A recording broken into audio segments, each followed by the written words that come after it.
नमस्कार, SBT news में आपका स्वागत है। पेश है 20 मई शनिवार सुबह 6:15 बजे राजस्थान की बड़ी खबरें। रिजर्व बैंक 2000 का नोट सर्कुलर से वापस लेगा, लेकिन मौजूदा नोट अमान्य नहीं होंगे। 2000 का नोट नवंबर 2016 में मार्केट में आया था। तब प्रधानमंत्री मोदी ने 500 और 1000 के नोट बंद कर दिए थे। इसकी जगह नए पैटर्न में 500 का नया नोट और 2000 का नोट जारी किया था। आरबीआई साल 2018-19 से 2000 के नोटों की छपाई बंद कर चुका है। आरबीआई ने बैंकों को 23 मई से 30 सितंबर तक 2000 के नोट लेकर बदलने के निर्देश दिए हैं। एक बार में अधिकतम 20,000 रुपये कीमत के नोट ही बदले जाएंगे, लेकिन अकाउंट में इन नोटों को जमा करने पर लिमिट नहीं होगी। अब से ही बैंक 2000 के नोट इश्यू नहीं करेंगे। राजस्थान में चुनाव से पहले राज्य निर्वाचन आयोग ने सभी राजनीतिक दलों को हिदायत दी है। आयोग ने पत्र लिखकर निर्देश दिए हैं कि भाषणों में विशेष योग्य जनों के लिए अपमानजनक शब्दों का प्रयोग न करें।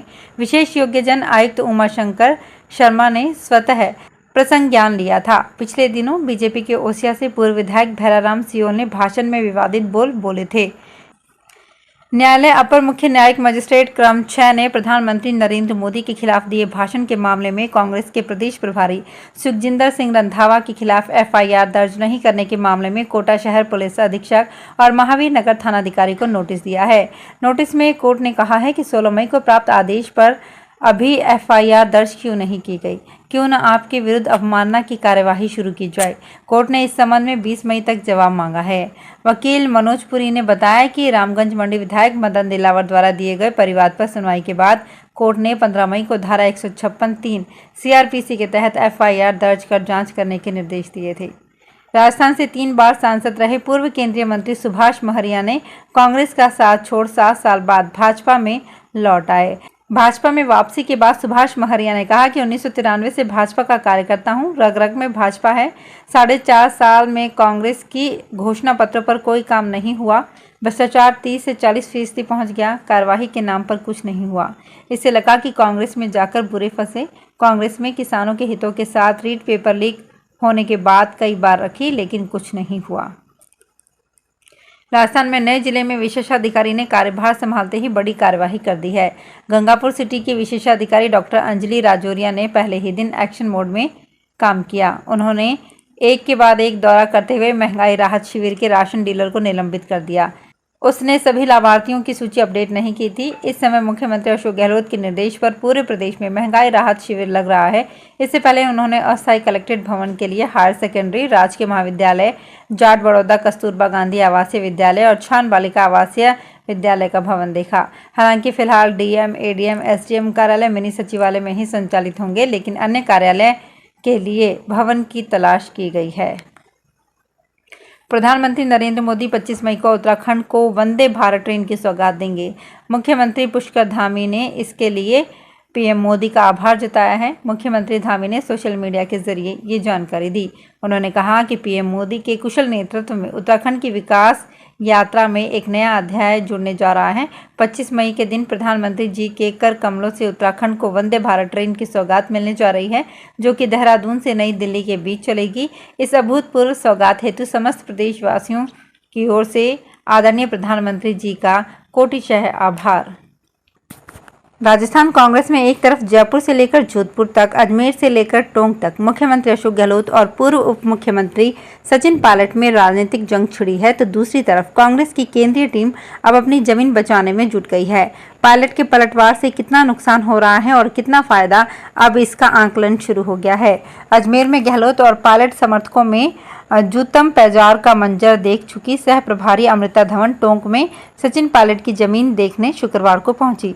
अब विधानसभा में इस बात को लेकर चर्चा हो रही है कि आने वाले चुनाव में राहुल गांधी की तरह ही युवा विधायक सचिन पायलट भी अगर अपना क्षेत्र बदलते हैं तो हर्ष रायबरेली की तरह ना हो। ऐसे में इस गढ़ को कैसे बचाया जाए। राजस्थान में बोगस फर्म बनाकर धोखाधड़ी के मामले दिनों दिन बढ़ते जा रहे हैं। इससे प्रदेश का पूरा व्यापारी वर्ग सकते में है। इन बढ़ते मामलों के बीच जीएसटी विभाग के जांच अभियान से व्यापारियों ने राहत की उम्मीद जगी है। व्यापारियों के मुताबिक कुछ फर्जी कंपनियां जीएसटी में पंजीकृत कराए बिना ही फर्जी नाम पते की फर्में बनाकर व्यापारियों के साथ लगातार धोखाधड़ी कर रही हैं। ऐसे में जीएसटी विभाग के जांच अभियान से ऐसी फर्मों पर लगाम लगेगी। विभाग की ओर से यह अभियान 15 जुलाई तक चलाया जाएगा। इस दौरान जिन बोगस फर्मों की जानकारी सरकार के पास है, उनकी पहचान कर कार्यवाही की जाएगी। फोर्टी के अध्यक्ष सुरेश अग्रवाल का कहना है कि प्रदेश में अब तक फर्जी फर्म बनाकर व्यापारियों से 1000 करोड़ रुपए से भी ज्यादा की ठगी हो चुकी है। सड़क हादसों और तेज रफ्तार वाहनों पर अंकुश लगाने के लिए बीकानेर जिला पुलिस नई व्यवस्था लागू करने जा रही है। वाहन को रुकवाए बिना ही स्पीडोमीटर से तेज गति एवं बिना सीट बेल्ट सहित अन्य यातायात नियमों का उल्लंघन करने वाले वाहन चालकों के सीसीटीवी कैमरों के माध्यम से चालान काटे जाएंगे। अभय कमांड एंड कंट्रोल सेंटर से जिले के सटते चारों राजमार्गों पर निगरानी रखी जाएगी। यातायात नियमों का उल्लंघन करने पर सीसीटीवी से कैमरों के मार्फत चालान और कार्रवाई करने की जिम्मेदारी यातायात पुलिस को सौंपी गई है। अंतर्राष्ट्रीय योग दिवस पर आर्ट ऑफ लर्निंग की ओर से कोटा में पहली बार राष्ट्रीय योगासन प्रतियोगिता आयोजित की जाएगी। आर्ट ऑफ लर्निंग के डायरेक्टर डॉक्टर रीना अग्रवाल ने बताया कि कोटा में पहली बार 2 दिवसीय प्रतियोगिता 17-18 जून को झालावाड़ रोड स्थित अग्रवाल सेवा सदन में सुबह 9 बजे आयोजित होगी। राष्ट्र स्तरीय ओपन योगा चैंपियनशिप में देश भर से योगाभ्यर्थी भाग लेंगे। राजस्थान में कथित बढ़ती महंगाई, भ्रष्टाचार और बिजली बिलों में फ्यूल सरचार्ज बढ़ाने के खिलाफ भाजपा ने शुक्रवार को कलेक्ट्रेट के बाहर प्रदर्शन कर मुख्यमंत्री का पुतला दहन किया। प्रदर्शन कर राज्यपाल के नाम का उप जिला कलेक्टर को ज्ञापन सौंपा।